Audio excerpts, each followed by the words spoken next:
Par toi vient la promesse, son œuvre accomplie, quand tu reçois le Messie. Dieu t'a choisi, que Dieu soit béni, fils de David, époux de Marie. Entre tes mains le Christ, enfant, a remis sa vie. Homme de silence, par toi vient la parole, la voix inouïe du Verbe qui balbutie. Dieu t'a choisi, que Dieu soit béni, fils de David, époux de Marie. Entre tes mains le Christ, enfant, a remis sa vie. Tu te tiens dans l'ombre, par toi vient la lumière du fond de la nuit jusqu'à ton cœur ébloui. Dieu t'a choisi, que Dieu soit béni, fils de David, époux de Marie. Entre tes mains le Christ, enfant, a remis sa vie. Juste entre les justes, c'est toi vers qui la face de la vérité lève un regard nouveau-né. Dieu t'a choisi, que Dieu soit béni, fils de David, époux de Marie. Entre tes mains le Christ, enfant, a remis sa vie. Homme doux et chaste, c'est toi, l'amour demeure, la main dans ta main, il va se mettre en chemin. Dieu t'a choisi, que Dieu soit béni, fils de David, époux de Marie. Entre tes mains le Christ, enfant, a remis sa vie.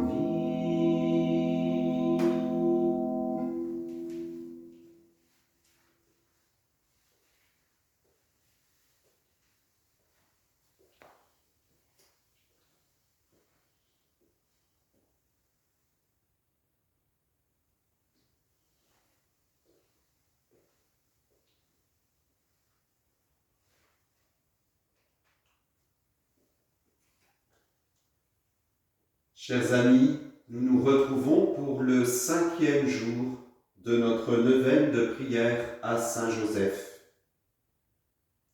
Les intentions de prière pour les familles chrétiennes, qu'elles aient à cœur, comme Saint Joseph, d'éveiller leurs enfants à la lecture, l'écoute et la méditation de la parole de Dieu. Que dans la prière, chaque enfant puisse découvrir la mission à laquelle Dieu l'appelle. Pour les familles éprouvées, particulièrement celles qui souffrent de la précarité, pour toutes les personnes qui recherchent un emploi ou qui risquent de perdre leur emploi. Pour notre Église, qu'elle redécouvre dans la figure de Saint Joseph un modèle d'humilité, de simplicité, de fraternité et de courage. Nous ajoutons aujourd'hui cette intention de prière pour toutes les personnes de second plan qui, comme Saint Joseph, travaillent dans l'humilité pour se mettre au service des autres, les soignants, les pompiers, les éducateurs, toutes celles et ceux qui travaillent dans l'ombre pour le bien-être de tous. Gloire et louange à toi, Seigneur Jésus. De la première lettre de Saint Jean. Voici comment nous avons reconnu l'amour. Lui, Jésus, a donné sa vie pour nous. Nous aussi, nous devons donner notre vie pour nos frères.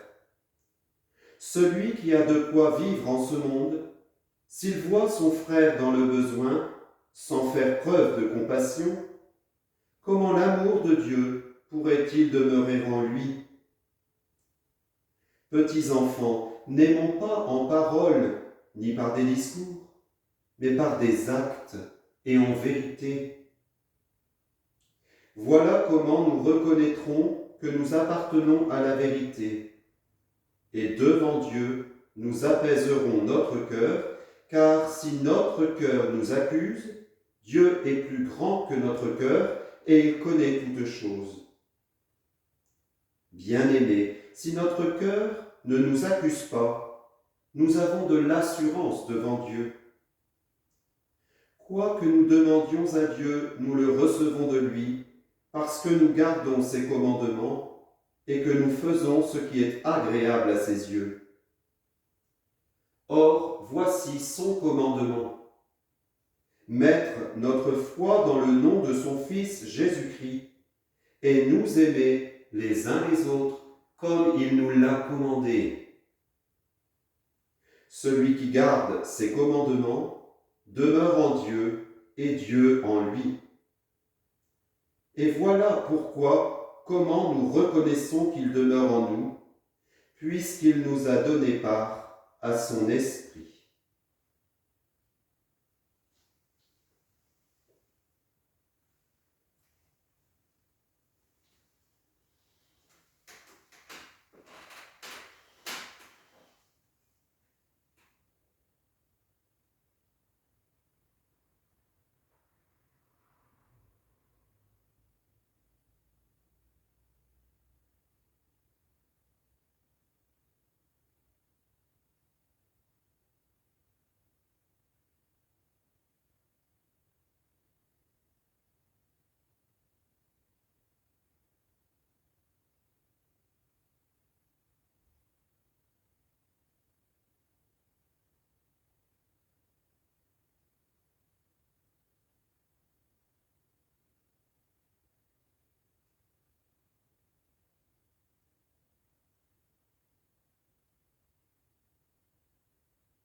De la lettre apostolique Patrice Cordet, Joseph, Père dans l'accueil.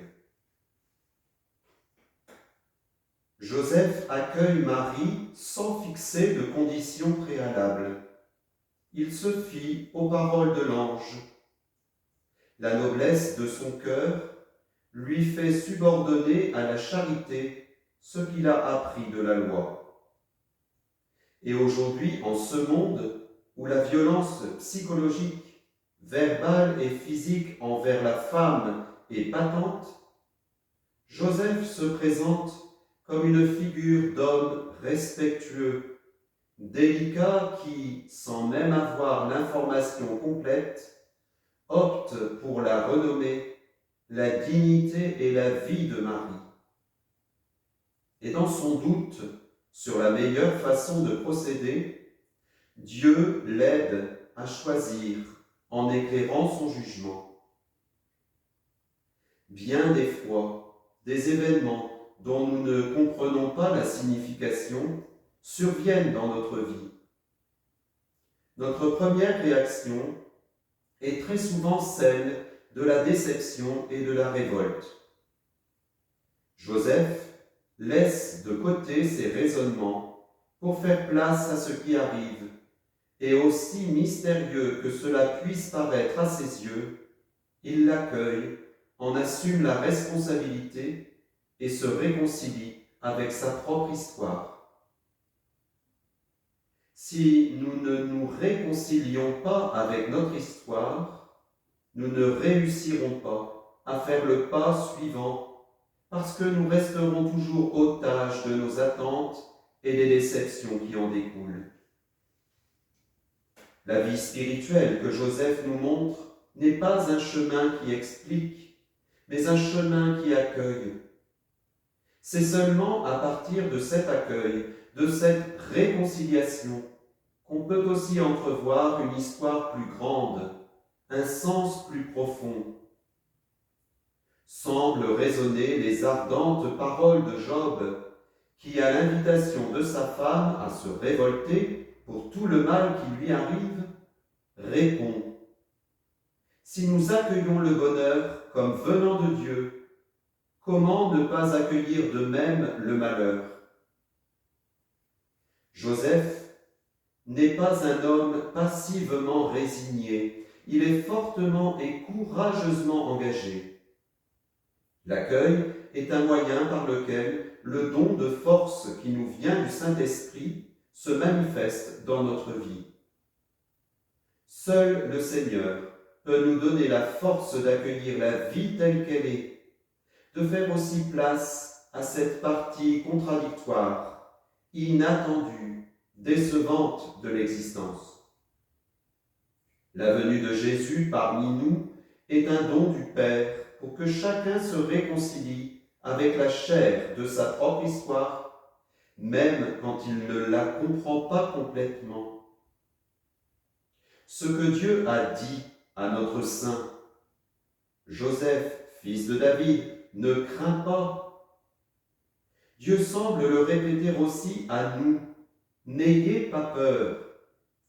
Il faut laisser de côté la colère et la déception et faire place, sans aucune résignation mondaine, mais avec une force pleine d'espérance, à ce que nous n'avons pas choisi et qui pourtant existe. Accueillir ainsi la vie nous introduit à un sens caché. La vie de chacun peut repartir miraculeusement si nous trouvons le courage de la vivre selon ce que nous indique l'Évangile. Et peu importe si tout semble déjà avoir pris un mauvais pli et si certaines choses sont désormais irréversibles, Dieu peut faire germer des fleurs dans les rochers. Même si notre cœur nous accuse, Dieu est plus grand que notre cœur et il connaît toutes choses. Le réalisme chrétien qui ne rejette rien de ce qui existe revient encore une fois. La réalité, dans sa mystérieuse irréductibilité et complexité, est porteuse d'un sens de l'existence avec ses lumières et ses ombres. C'est ce qui fait dire à l'apôtre Paul : nous savons qu'avec ceux qui l'aiment, Dieu collabore en tout pour leur bien. Et saint Augustin ajoute : même en ce qui est appelé mal. Dans cette perspective globale, la foi donne un sens à tout événement, heureux ou triste. Loin de nous, alors, de penser que croire signifie trouver des solutions consolatrices faciles. La foi que nous a enseignée le Christ Jésus est au contraire celle que nous voyons en Saint Joseph, qui ne cherche pas de raccourcis, mais qui affronte les yeux ouverts ce qui lui arrive en assumant personnellement la responsabilité. L'accueil de Joseph nous invite à accueillir les autres sans exclusion, tels qu'ils sont, avec une prédilection pour les faibles, parce que Dieu choisit ce qui est faible. Il est père des orphelins, justicier des veuves, et il commande d'aimer l'étranger. Le pape de dire « Je veux imaginer que pour la parabole du Fils prodigue et du Père miséricordieux, Jésus se soit inspiré des comportements de Joseph. »